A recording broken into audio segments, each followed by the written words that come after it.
Voilà, donc, vous savez que nous sommes toujours en direct hein, sur la page Facebook JBC Organisation pour ce salon Cité 21 qui regroupe presque 120 exposants ici pendant 2 jours. Et justement, on vous fait découvrir différentes missions. Et là, on va vous faire découvrir la mission Bois Énergie 21. C'est Franck Roustan qui nous en parle. Franck, c'est quoi cette mission Bois ? Bonjour. Alors, cette mission bois, c'est déjà 2 partenaires groupés autour du Conseil départemental de la Côte d'Or. Le premier partenaire, l'Office national des forêts, et ensuite le CICECO. L'objectif de cette mission, c'est déjà de faire la promotion du bois énergie et ensuite d'accompagner tous les porteurs de projets chaufferie bois automatisés. Ah d'accord, donc on vient vous apporter quelques solutions, c'est ça ? En fait, si vous êtes, vous, porteur de projet, oui, on va vous fournir une assistance de la première réflexion, c'est-à-dire de l'analyse d'opportunité jusqu'à la mise en place de votre chaufferie. Les premières phases sont totalement gratuites. Donc, nos différents outils sont simples. Vous avez l'analyse d'opportunité. L'analyse d'opportunité, elle va vous permettre en fait de créer un périmètre de projet. Quels sont les bâtiments que vous avez chauffés? Qu'est-ce qui est possible ou pas? Il se peut que vous soyez dans une configuration où il n'est pas possible de mettre un silo bois. Donc là, le projet s'arrête tout de suite. Mais dans la plupart des cas, on a des solutions techniques. Et cette analyse d'opportunité, en fait, va permettre de donner des éléments de réflexion au porteur de projet et lui dire, ben oui, ça vaut le coup d'aller plus loin, ou vous savez, vous n'avez pas intérêt à aller plus loin. On reviendra plus tard sur les critères de décision, hein, mais pour l'instant, on parle des outils. Le deuxième outil, c'est l'étude de faisabilité. L'étude de faisabilité, si vous voulez, reprend la philosophie de l'opportunité, mais c'est quelque chose de beaucoup plus détaillé. En général, le CICECO qui s'occupe de ça, hein, parce qu'on a un intérêt, si vous voulez. Le département, lui, est là pour structurer. L'ENF, partenaire bois de la filière, et le CICECO, un véritable professionnel de l'énergie. Donc le CICECO s'occupe de la faisabilité. Cette faisabilité va dans le détail et permet en fait d'avoir des éléments chiffrés précis et des éléments techniques précis. Ce qui permet après aux porteurs de projet de partir vers une réalisation avec tous les éléments en main. Mais alors, quel est l'intérêt du bois ici? Vous avez forcément un intérêt privilégié. Pourquoi le bois? Le bois, si vous voulez, il a plusieurs intérêts. Déjà, c'est une source d'énergie qui est vraiment peu coûteuse. Si on veut parler, sans rentrer dans le détail des chiffres, de l'énergie, bon, bien sûr, le soleil, ça coûte rien.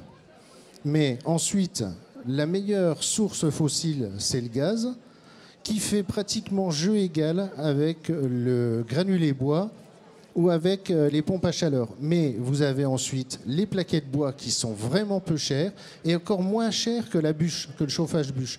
Donc vous voyez que le chauffage bois, c'est les 3 premières positions derrière le soleil. D'accord, avec un intérêt puisque du coup on entretient aussi les terrains. Alors, il y a bien sûr d'autres intérêts, hein.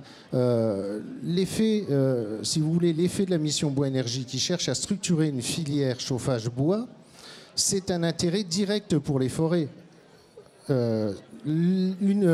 Une futaie régulière, par exemple, produit 60% de bois qui n'est pas utilisable, bois d'œuvre de grande qualité. Donc, le fait d'avoir des débouchés pour des bois qui sont de qualité intermédiaire ou inférieure, ça permet d'entretenir convenablement les forêts. Si vous ne pouvez pas couper les bois quand ils sont jeunes, vous ne pouvez pas faire de sylviculture et vous avez du mal à gérer les forêts. Donc ça, c'est aussi un avantage du chauffage bois. Mais il y en a d'autres, hein. Donc je vous ai parlé du prix, de l'effet structurant et sur la gestion forestière. Mais vous avez aussi tout le cycle du carbone. On s'inscrit dans un cycle court. Et la mission Bois Énergie, qui depuis qu'elle existe, c'est-à-dire 2004 ou 2007 2004, elle a produit, en fait, elle a assisté 69 constructions de chaufferies et c'est presque 20 000 tonnes de CO2 évitées. Donc vous voyez, il y a un argument écologique qui est vraiment important à l'heure actuelle.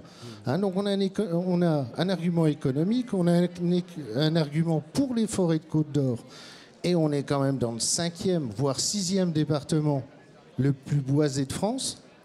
Hein. Bien sûr. Et donc le circuit court en même temps. Le circuit court en même temps. Et alors, dites-moi, mais ça crée de l'emploi, ça, Franck Forestier, peut-être vous pouvez m'en parler? Oui, bonjour. Effectivement, il y a trois gros objectifs. Le premier, c'est aider les communes dans la transition énergétique. Le deuxième, ça concerne des emplois qui ne sont pas délocalisés. Bien sûr. Donc c'est des emplois, voilà, parce que la plaquette forestière, elle vient du département. Voilà. Et puis deuxièmement, c'est réduire les gaz à effet de serre. Donc il y a 3 gros objectifs sur lesquels répond la mission Bois Énergie 21. Voilà. Donc on est au service des organismes publics. Oui. Donc ce sont les communes, les communautés de communes, tout ce qui est EHPAD, ensemble hospitalier, les universités aussi, on a des demandes aussi au niveau des universités, les collèges qui commencent aussi à se chauffer au bois. Donc voilà, il y a vraiment une ressource. Et comme dit Franck, le bois, c'est après le soleil, c'est la deuxième énergie renouvelable nationale. Voilà.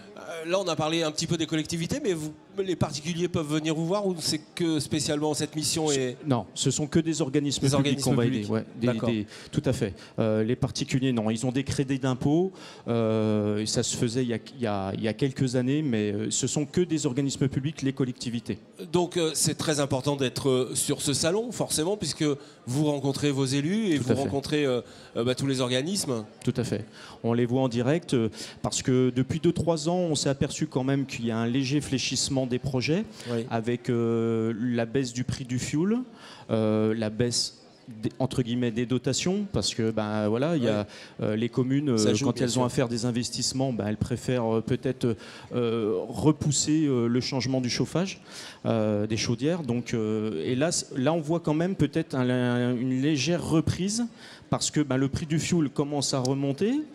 Et il y a encore des aides, les collectivités peuvent bénéficier des aides. Ce sont des investissements quand même assez importants pour les projets les plus importants, mais qui peuvent être donc subventionnés à 80%. Ah oui, donc c'est quand même assez énorme. Ça veut dire, Franck Forestier, Franck Roussin, on va terminer avec vous. Ça veut dire que l'avenir est plutôt dans le bois, non ? Aussi dans le bois, on va dire. Vous prêchez un convaincu. Bien sûr. C'est une source d'énergie renouvelable, respectueuse de l'environnement et qui favorise une économie locale, non délocalisable.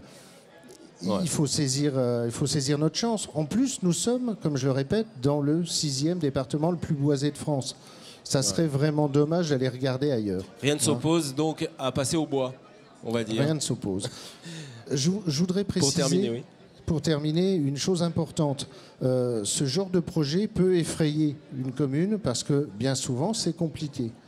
La mission Bois Énergie, en fait, accompagne le porteur de projet du début à la fin. Tout d'abord en lui donnant des éléments de réflexion, ensuite en l'aidant d'un point de vue technique.